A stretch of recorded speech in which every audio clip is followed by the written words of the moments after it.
What can we expect from Jonathan Quick this season? We are going to be talking with Mr. Eddie Garcia of Locked On Kings about that very topic. Also, diving into the off seasons for both the Rangers and the Kings. All this and much, much more on today's crossover episode of Locked On Rangers and Locked On Kings.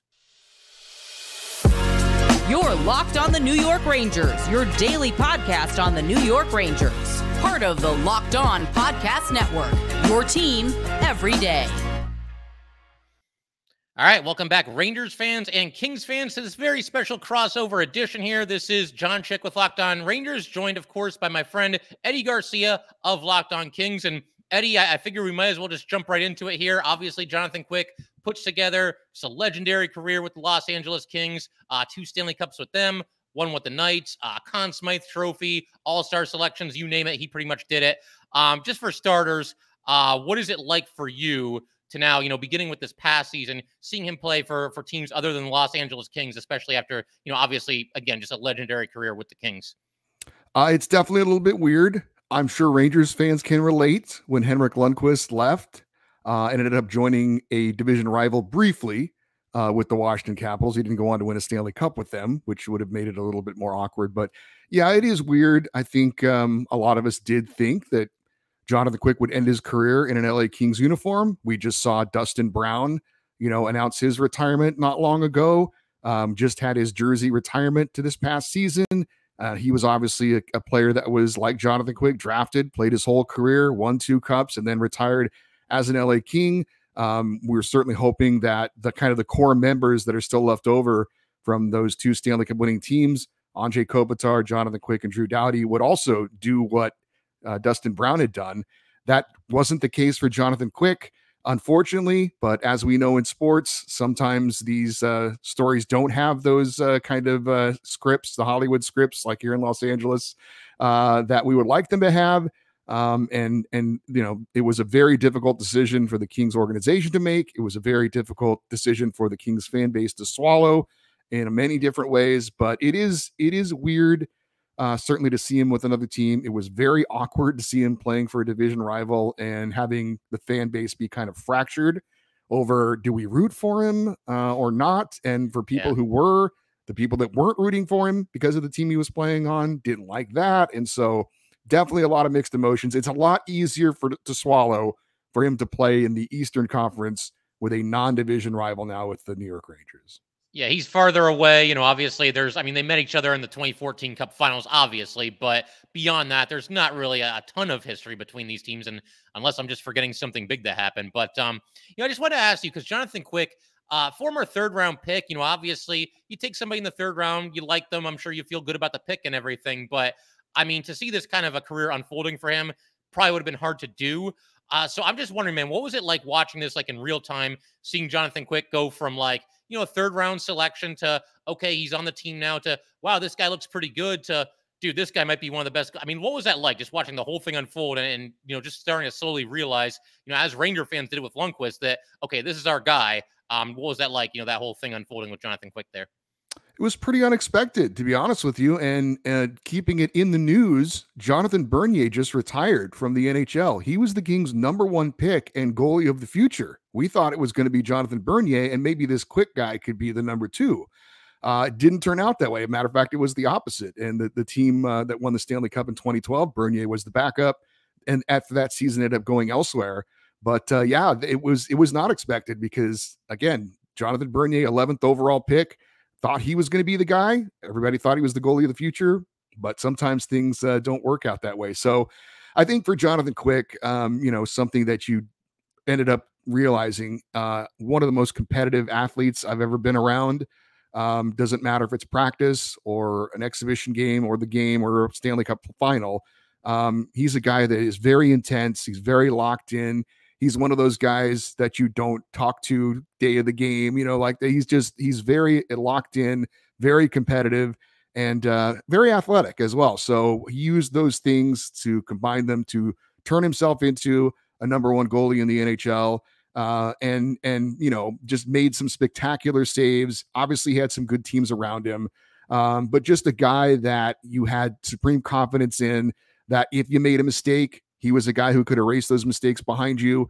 And that just fills you with a lot of confidence. Good teams, I think, build from the net out. And certainly it was great to have him as that anchor back there, knowing that he not only was going to make the saves he was supposed to make, but every once in a while he'd make a highlight reel save, a spectacular sprawling save, a scorpion save, with his pads up in the air. Something crazy like that wasn't out of the ordinary for him. So, he was, the one of the main reasons why they won the Stanley Cup in 2014, carrying that, or 2012, I should say, carrying that team to the Stanley Cup final, win the Conn Smythe Trophy, as you said. But it was, like I said, it started unexpectedly, but eventually he built himself into a great goalie.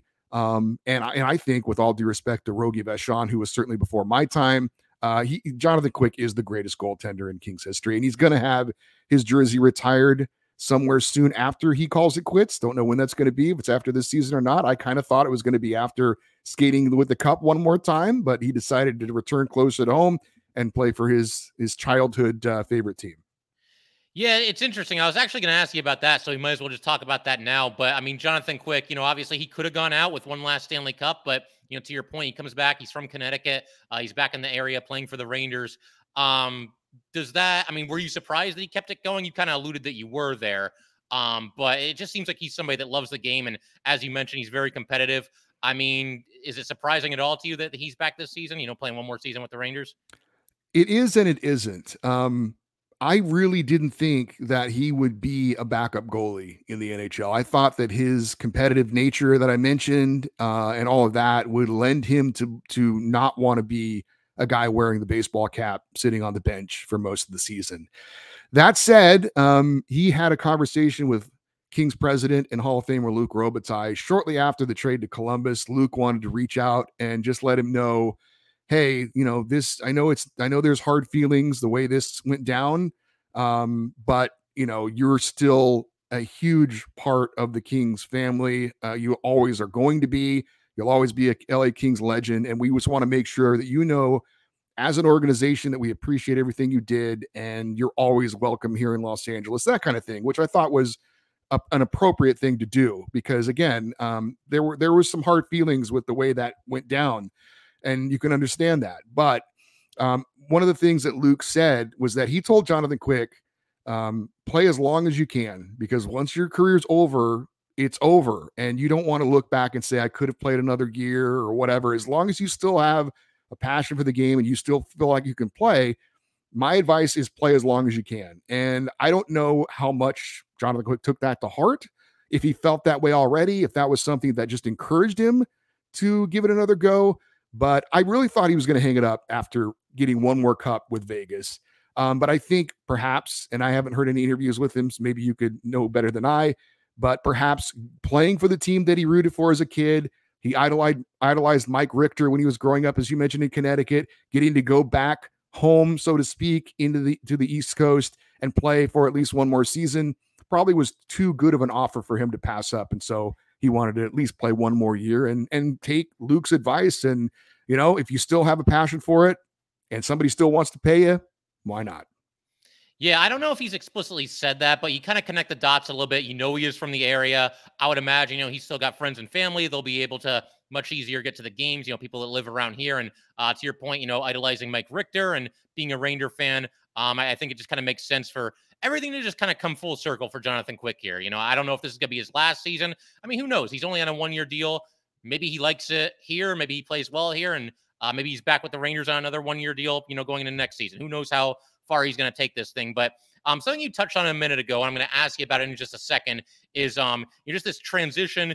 Jonathan Quick and backup goalie, those two phrases don't really go together. You just think of him as one of the greatest to ever do it. So we'll talk about that and the transition, how you think he might be able to adjust to such a transition. We'll do that in just a second. But first, Eddie, we got to let everybody know that today's episode of Locked On New York Rangers and Locked On Los Angeles Kings is brought to you by Athletic Greens. I gave AG1 a try because I wanted a supplement that actually tastes great, and I wanted to see what all the hype was about. I drink it every morning. It's the first thing I do when I get out of bed. It's what I do before I before I record Locked On New York Rangers, before I do anything active, before I start my day. Got to have AG1. AG1 is a foundational nutrition supplement that delivers comprehensive nutrients to support whole body health. AG1 replaces your multivitamin, probiotic, and more in one simple drinkable habit. AG1 is raising the standard for quality in the supplement category, and AG1 helps you build your health foundation first. All great athletes have one thing in common. They take care of their bodies, and a huge part of that starts with optimizing whole body health. A lot of them also drink AG1, and it's why I'm a huge fan. With every daily serving, I'm setting myself up for success with 75 high-quality ingredients that give me key daily nutrients and support energy, focus, strength, and clarity. It's a micro habit. It delivers macro benefits and helps you and just about everybody take care of their health every day. If a comprehensive solution is what you need from your supplement routine, then try AG1 and get a free 1-year supply of vitamin D and 5 free AG1 travel packs with your first purchase. Go to drinkag1.com/NHL Network. That's drinkag1.com/NHL Network and check it out. All right, and Eddie and I would like to thank everybody, as always, for making Locked On Rangers and Locked On Kings your first listen every day. We are free and available on all platforms, including YouTube. And so, yeah, Eddie, as I alluded to just a second ago, it's the first time in Jonathan Quick's career, and I mentioned this on my show a little bit as well, where he is entering a season as like the clear-cut backup, like no debate, no conversation to be had. He's clearly in a backup role now. And I'm just wondering, kind of from a practical standpoint, because Quick has, fallen off a little bit in recent seasons. His numbers have, gone down a little bit, as they do when players get older. But do you think he could benefit from a reduced workload, or is he just wired so much to be the starter and the guy that, being a backup could be somewhat challenging for him? Well, I think initially I would have answered that I think that could be a challenge for him. But, as an athlete, you have to be someone who can be adaptable. And I think once a player gets to be, his age, you start to have to accept certain realities. And, I think as competitive as he is, I think if he had an honest conversation with himself, he would know that he can't be a number one goalie in the NHL anymore. So if he still wants to play in the league, which he obviously does, then he's going to have to adjust and take on a different role. And that means maybe changing his mindset a little bit, maybe becoming more of a bit of a mentor. Not that Igor Shesterkin really needs that necessarily, but hey, look, he has won multiple Stanley Cups. Obviously, Shesterkin hasn't been able to do that yet. So it's not like there aren't some things that he can pass along, some wisdom. And I think, if you want to believe what the Vegas Golden Knights had to say, that Jonathan Quick coming in was a great member of their locker room, not just for goalies, but for their entire room. And so, yeah, I think from that standpoint, that's something that he can bring to the table that another veteran goalie that you bring in as the backup maybe doesn't offer. So I think Jonathan Quick, if he is, like I said, if he's honest with himself, he accepts the reality of what his situation is now, I think he's smart enough to understand I can still play in the league. I can still play for a relevant team, and I can still fill a role for this team. And because I'm older, my body can't do what it once did. Maybe this is the perfect situation for me to stick around and play for a team like we've said, I grew up idolizing. So maybe this is, while I thought maybe winning that one more cup would have been the perfect way for him to end his career, maybe this is it. Maybe this is the perfect way that he ends his career as a backup, as a mentor, as a veteran leader, and getting spot starts here and there, and hopefully still contributing to a team being successful. Yeah, it's interesting to hear you talk about, him kind of being a mentor to Adin Hill and Brisson, I believe, was the other goalie there before he got injured in the playoffs. And now, obviously, he'll have that role with the Rangers. And, the Rangers have added quite a few Stanley Cups to their locker room. Obviously, Barclay Goodrow is 1-2. Jonathan Quick is 1-3. Nick Bonino is 1-2. That's the most Stanley Cups that they've had in their locker room in a long time. So I think that's a great point that you make there, Eddie. And, I did want to ask also, just as far as, him declining in recent seasons, I mean, is it just wear and tear? Is it just age? Obviously, the Kings were down for a couple of seasons, and they've kind of put the pieces back together the last few years here. But yeah, just the reasons for what was, a pretty sharp fall off from where he was. And granted, he was playing at a legendary level, but from where he was, to just where he's been in the last couple of seasons here. Yeah, it's a huge cliche in sports, but I guess if it's accurate, that's why people keep bringing it up. But, Father Time, undefeated, he's always been, like I said, the two major attributes that he had are his competitiveness and his athletic ability. Well, the competitiveness probably is still there, but the athletic ability, it just erodes over time. He's a little bit slower. a little bit, slower in reacting to things, maybe a little bit slower in getting in and out of position. So, in the NHL, these guys are so good. Just a little bit of a drop off can mean, a big difference as far as the numbers that you're putting up. And I think that's just the situation with Jonathan Quick. When you rely on your athleticism as your, one of your major attributes, then when you slow down just a little bit, it can mean a lot. So I think that's really the situation with Jonathan Quick. He's not quite the player he once was. He's not quite the athlete he once was, which is understandable. If you play long enough, that's just going to be the situation, whether you're Tom Brady or Jonathan Quick. Eventually, even if you do, if you're great over a long period of time, eventually, if you play long enough, it's going to happen. So I think that was the situation with Jonathan Quick. He was still playing for a pretty good team, pretty good defense in front of him, but just didn't have that athleticism that he once had, and it showed up in his numbers. Yeah, I feel like it's such a fine line. Once you just slip even the tiniest little bit, a lot of times that's all it takes. And, you just don't necessarily, especially at a position like goalie, which is so demanding physically and mentally, you just don't look like the same player that you once did. I think us Ranger fans certainly saw that a little bit with Henrik Lundqvist toward the end. I mean, he always battled right till the end, and you always felt like he was going to give you a shot. But the last, year, 2, maybe 3, it's like, yeah, I don't know if this is Vezina winning Henrik Lundqvist anymore. And, like you said, Father Time is undefeated, cliche or not. Obviously, there's a lot of truth to it. So I did want to ask you, and you touched on this a little bit earlier. He wins the Stanley Cup with Vegas, and you mentioned that Kings fans were, kind of split. Do we root for this to happen, or do we say, he's already won his Stanley Cup, so we don't want to see Vegas win it? First of all, you personally, did you want to see him win it with Vegas when they were in the finals there? And if the Rangers make it back to the finals and they're playing anybody other than the Kings, are you rooting for the Rangers to lift the cup at the end of this season?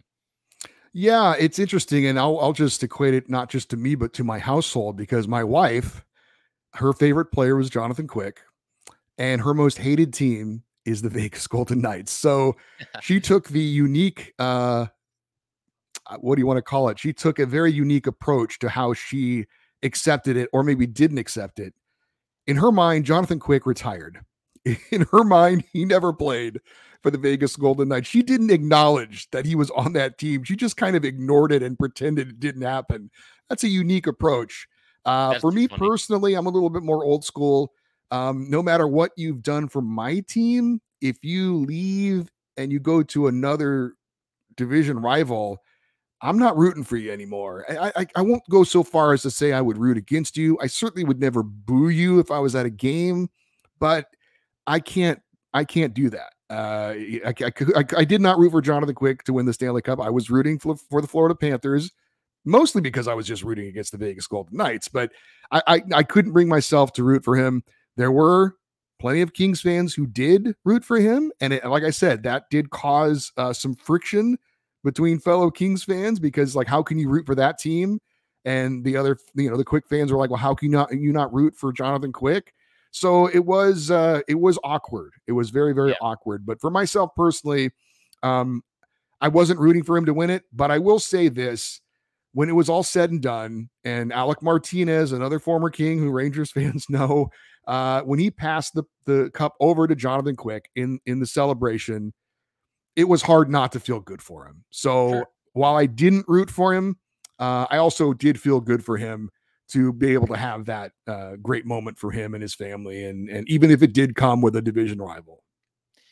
That makes complete sense. And I think that a lot of times it depends on, okay, this guy's no longer a King anymore, or he's no longer a Ranger anymore. It depends on which team he goes to.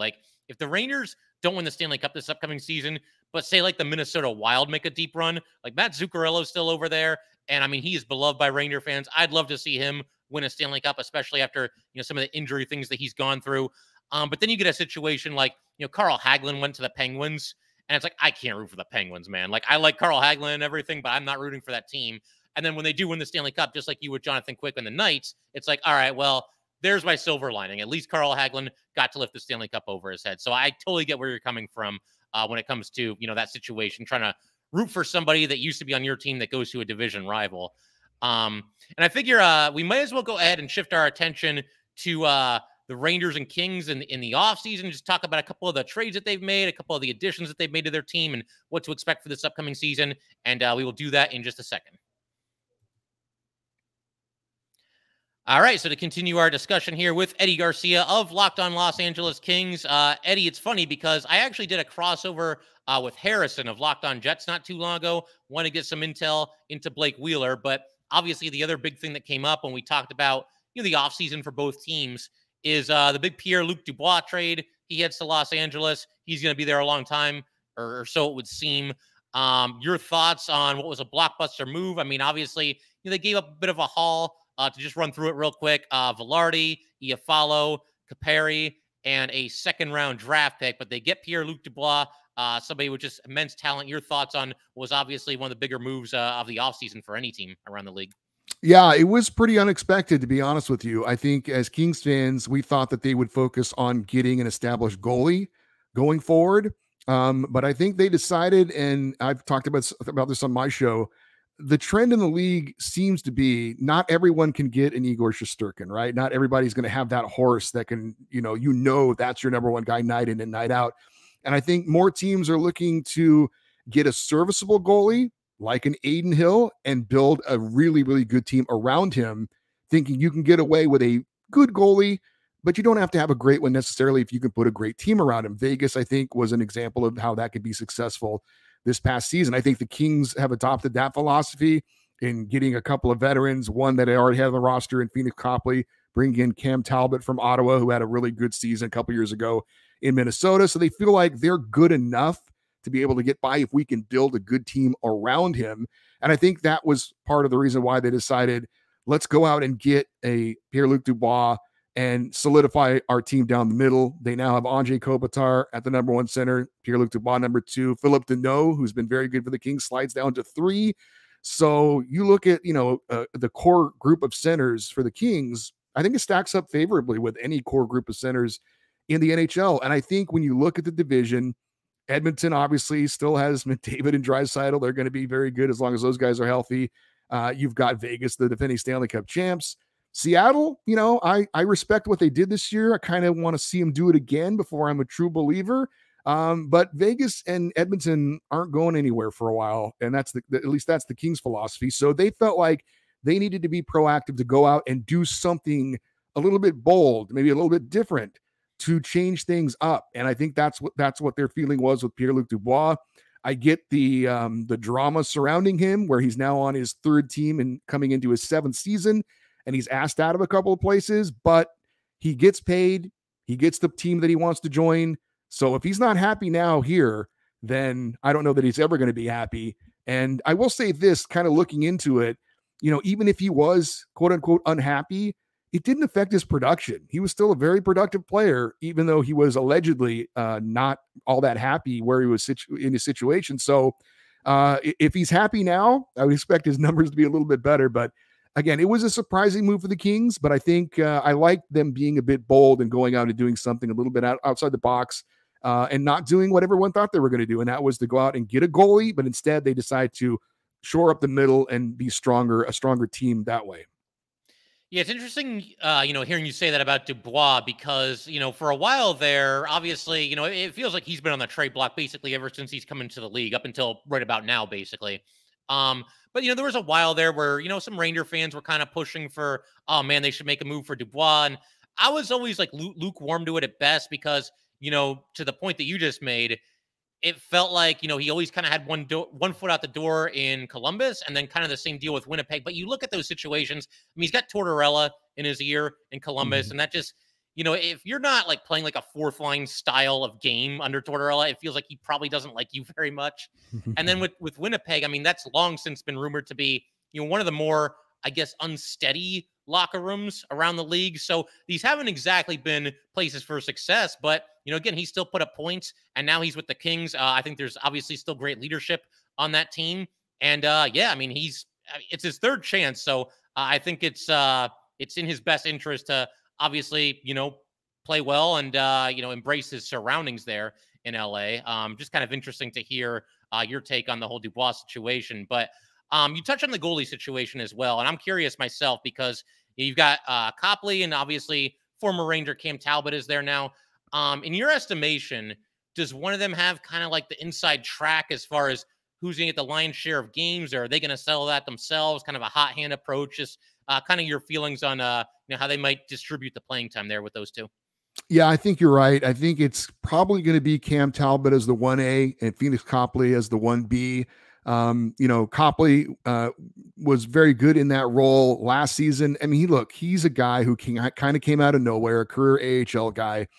I'm not saying he's not a guy who wants to be a number one goalie. I'm sure he does, but I also think he's realistic that he's happy to be in the NHL and getting a contract. And, this was a guy we thought was going to be the backup in the AHL last year. And then crazy things happened. Jonathan Bernier imploded. They had to send him to the AHL to try and find his game. They call up Phoenix Copley, and next thing you know, he gets the number one job and is not great, but is good enough. Kind of like what I talked about. Just get a good enough goalie who's going to make the saves he's supposed to. And, if you've got a good team in front of him, that's usually, you can get by with that. And the Kings did. So I think Cam Talbot is a guy who's talented enough to be a successful goalie. I think a couple years ago in Minnesota, he had a great year and it left a bad taste in his mouth when they went out and got Marc-Andre Fleury, and suddenly he's starting in the playoffs. And Talbot's like, what? I didn't deserve this. I want out. Goes to Ottawa. It doesn't work out there. So he gets a second chance with a much better team in front of him. And I think he's really hungry to show that he still has some game left in the NHL. But I do think it's likely going to be a 1A, 1B situation. Both these goalies are not in their 20s. So there's going to be, I think, a shared net, but I think Talbot will be kind of the one option. I could see him getting the start opening night, but I do think it is going to be a shared net this year for the Kings. Yeah, that's kind of what I was thinking as well. And one more question I have for you about the Kings. I mean, obviously, there's been some turnover over the years for sure. And some of the guys that have been around for a long time, Jonathan Quick included, have since moved on. But you still got Doughty, you still got Kopitar, 33 and 35 respectively. And I believe they're the last two guys that are there from the two championship teams. Is that correct? They are, but the Kings did bring back Trevor Lewis this season as a free agent. So he was on the two Stanley Cup winning teams. So he has returned after a few years away.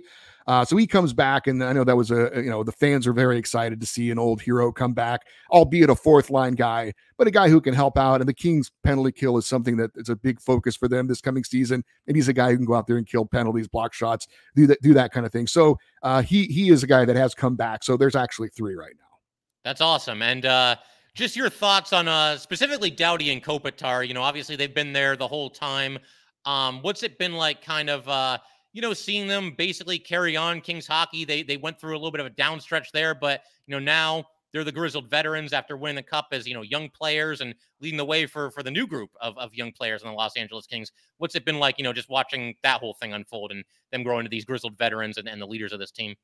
It's been really fun, especially Kopitar. He comes in and you're like, oh, this guy from Slovenia, what? I don't even know where that is, and it made him a unique player because, that's not a place where a lot of hockey players come from.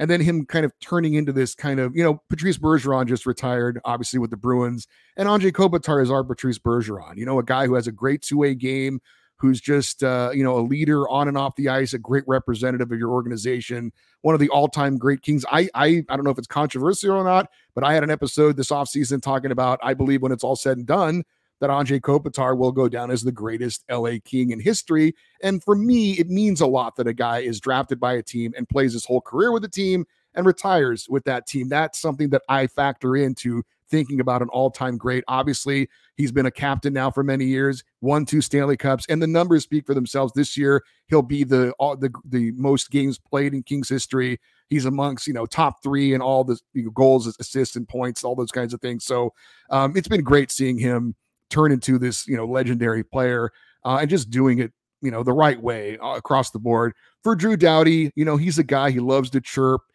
He's an older veteran now, but he still has that passion and love for the game. He's got a smile on his face with the hockey smile, missing the 2 front teeth. And he just, he's hungry still to win another cup. He really is passionate about trying to end his career with one more Stanley Cup. So, it's great. As I mentioned, it's great to see them go from young guys to now veteran leaders, and now the pillars of the franchise. So yeah, it's been a lot of fun. They've both done it the right way. And they're both all-time greats for the Kings. Absolutely. So, Eddie, I figure we can call it there, but this is a ton of fun. I believe our first crossover together, and I did check the schedule. They play each other on December 10th at Madison Square Garden. So, if you're up for it, man, we'll do another crossover, pregame, postgame, whatever we want to do at that time. I'd love to do that. And I know I mentioned this to you off the air that I'm going to New York for the first time this year. My wife is the biggest Los Angeles, San Diego Chargers fan you'd ever want to meet. We take a road trip every year for her to see a team. We're going to see the Jets on Monday Night Football. And I was so excited to find out that the week we're going to be there, the Rangers will be at home on Thursday. I believe it's November the 2nd, hosting the Carolina Hurricanes. I've got my tickets already. I've always wanted to catch out a game at the Garden. And if you're able to be there, it would be great to meet you as well. I will do my best. We'll stay in touch about this for sure. And it'd be great to have a locked on, meet up here. And my wife and I do have a 1-year-old, but, we can get away for a night and, make a night of it at Madison Square Garden. I think that'd be a lot of fun. And who knows, maybe we'll record a post-game show right outside Madison Square Garden there. Why not? That would be great. And you know what? Hey, if we could just meet and say hello, that'd be okay too, whatever it is. But really thank you for having me on the show. It was a lot of fun. Of course. And yes, we will absolutely do this again. And Ranger fans, Kings fans, thank you guys as always for tuning in. And we will see you next time.